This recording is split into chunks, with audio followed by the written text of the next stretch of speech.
Hey, look at you. I know that face. That's someone who wants a good deal. I know you like a good deal. Well, guess what? The Steam Summer Sale is here, so it's not that hard to find one. You don't have time to think about that stuff, though. You're a gamer on the move. You're a busy gamer on the move, and you have to think about more important stuff, like filing your taxes, which, by the way, you're late, and the IRS is gonna come to your house. Don't worry about that for now, because we'll just talk about video games for a little bit. And don't worry if you're a special kind of gamer. I've got something for everyone. I've got a shooter, a big AAA game, a classic, a strategy game, and something for someone who wants a little bit more casual fun. And don't worry, that last one's not written on the inside of a bathroom stall. So sit down, relax, grab a beer with me, and let's just look through some of the best Steam Summer Sale deals that I think you should check out. You should file your taxes. But before we get into that, hello, I'm Avery Swanson. Sometimes I make videos, and sometimes they're okay. If you're a returning subscriber, thank you so much. I really appreciate having you here. And if you're new, subscribe right now, or I'm gonna report you to the IRS. You haven't done your taxes. I feel like that's a pretty easy threat. All right, first up on the list is a point-and-click adventure, otherwise known as the first-person shooter. Now, for this category, I have Battlefield 4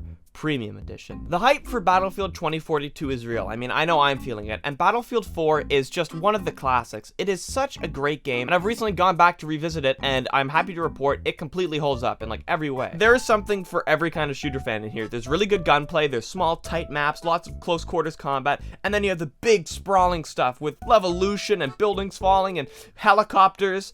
It's just cool. Everything about this game is just exuding cool, and the graphics are super stylized, actually. Everything's really blue or really orange, and it makes the graphics really still pop out. The servers are super alive because everyone hopped on Battlefield 4 when 2042 was announced, and it's ready for lots of new players, so I really recommend you guys check that out. But it's gonna take more than Battlefield 4 to impress you. I mean, you're a gamer with class. You have standards, goddammit, and you want a big AAA game. How does Red Dead Redemption 2 sound? Everything in here is just so detailed. I mean, every single thing in this world reacts to something else, and it makes you want to explore everything. And actually, I would argue that this game is the best role-playing game of all time, even though people don't really look at it like a role-playing game. And if you want a video on that, you can subscribe because that's coming up. The graphics are stunning, the voice acting's incredible, the story is super well developed and just gripping. This game just has it all. Oh, and I almost forgot the online mode, which don't play it. But that's too mainstream for you. I mean, look at you. You're drinking from a Starbucks cup. Well, let me go and get kind of a hidden gem kind of game. Resident Evil 4. Guys, listen, I made a video on Resident Evil. You know I'm a Resident Evil fan. Resident Evil 4, to me, is like the definitive Resident Evil experience. It is the most Resident Evil a Resident Evil game will ever be. Take a shot every time I say Resident Evil. Don't do that, you'll die. First of all, the protagonist is Leon S. Kennedy, who's like a super fan favorite. He's from Resident Evil 2, if you've ever played that. He's ridiculous. I mean, he like drop kicks people. He has this roundhouse kick move that he uses. Everything about this game is so cheesy.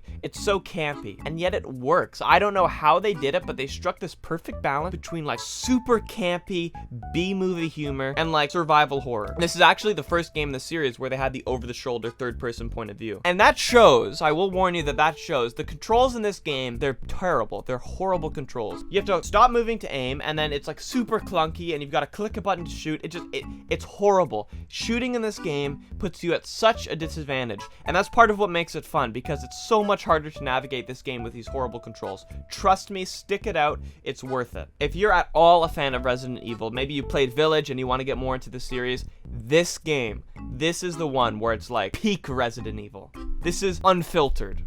Well, that's too mindless for you. I mean, you're a galaxy brain. You're playing chess as you're watching this video, which is impressive, by the way. I'd move that knight to b4, though, if I were you. Well, no worries, because I've got the ultimate strategy game. I mean, you already know it's coming. Civilization 6 Anthology Edition. Now, this is the base game with all the DLC, including the new Frontier Pass they have. If you're getting the game, I recommend getting all the DLC, because the first two DLC packs really improve the base game of Civ 6, and then the new Frontier Pass has, you know, some new civilizations to play around with, and that's never bad. Never hurts. I think this might be the most civilizations they've ever had in a civilization game to pick. There's too many. I'm never going to be able to play them all. I've got over 100 hours in this game, and I'm not even close to playing them all. And even if you're someone who came in and played the base game of Civ 6 and weren't that impressed, the DLCs really do improve the experience, and maybe it's worth giving another shot. There's something for everyone in this game. You can go for a science victory and try to increase the scientific output of your civilization, culture, make nice art and nice happy music, diplomacy, voting with everyone and kind of going through World Congress and trying to be a really pleasant person to deal with,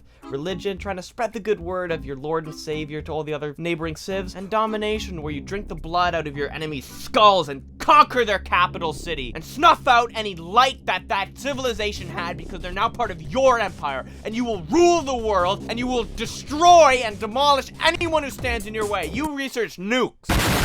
I'm sorry, your eyes just glazed over. You're a casual gamer. Don't worry, I got something for you too. I mean, it's no surprise that it's gonna be on this list, but any of the Jackbox party packs are super fun if you have a group of friends to play them with. You can screen share them through Discord in a Discord call, and everyone can come on their phones. No one needs to buy it except for you. By the way, thank you for buying Jackbox for your group of friends. If you want a specific pack recommendation, I really like pack 4. It has this game called Monster Seeking Monster, where you text your friends and try to hook up with them every night. It sounds really weird and gross now that I put into context, but it's a lot of fun. And if you got the right group of friends, I mean, the stuff you guys text each other is just, I can't put it in the video. Survive the Internet's a classic, and then of course you have Fibbage in there, so you're covered if you get Jackbox Party Pack 4. And a lot of the other ones are great too. I recommend doing some research and seeing which ones you like, but 4 is one I really like. I hope that helped inform your decision at all. If you have a game that you would have liked to see on this list, please put it down in the comments. Let's just get the comment section to be a really great list of recommendations to get on the Steam Summer Sale. If you enjoyed this video, found it informative in any way, please consider hitting subscribe, liking, commenting, all the YouTuber stuff. I'm currently pushing for 5,000 subscribers,